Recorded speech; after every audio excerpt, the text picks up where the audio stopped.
Hey everyone, welcome back to the channel. If you've ever wondered how to send an attachment in your Mailchimp email, whether it's a PDF, a Google Doc, or even an Excel spreadsheet, you're in the right place.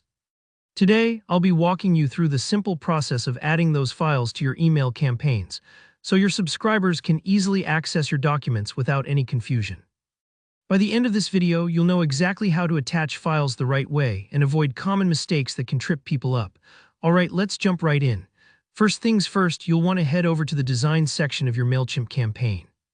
This is where all the magic happens and where you'll decide how your email looks and what content it includes. Take a moment to open up your campaign and enter the design mode. That way, you're ready to start editing. Next, let's add a button to your email.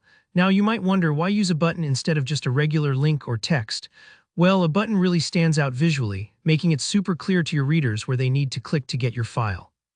It's also a little more engaging and can help increase the chances that people will actually interact with your content. So, simply drag and drop the button block into your email wherever you want it to appear, top, middle, or wherever makes sense for your message.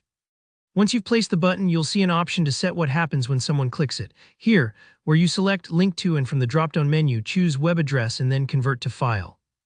This is the key step that often gets overlooked.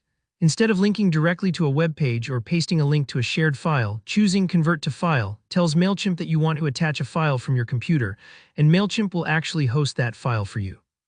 What this means is that your subscribers don't need any special permissions or accounts to access your file. They'll just be able to download it straight from your email. Now go ahead and click Upload from Device. This will open up a window on your computer where you can browse and select your file. Whether you have a PDF, a Google Doc you've saved as a PDF, or a Microsoft Excel spreadsheet, just find it on your hard drive and upload it here. If you've got your files ready, this part only takes a few moments. And don't worry if you're not sure which file format is best. As long as it's a document format like PDF or Excel, Mailchimp will handle it smoothly. It's important to note that this process works the same way for just about any kind of document you want to share.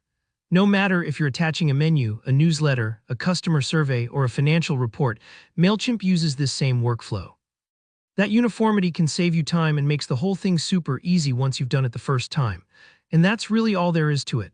Just make sure to save your email design when you're done, and you're ready to send out your campaign with your file attached and accessible to everyone on your list. No more fiddling with complicated attachment settings or worrying about whether your readers can download your documents. It's all handled seamlessly. So there you have it. If this tutorial helped you, don't forget to hit that like button and feel free to drop any questions you might have in the comments below. I love helping you all out. Make sure to subscribe for more step-by-step guides and tips just like this. Thanks for watching, and I'll see you in the next video.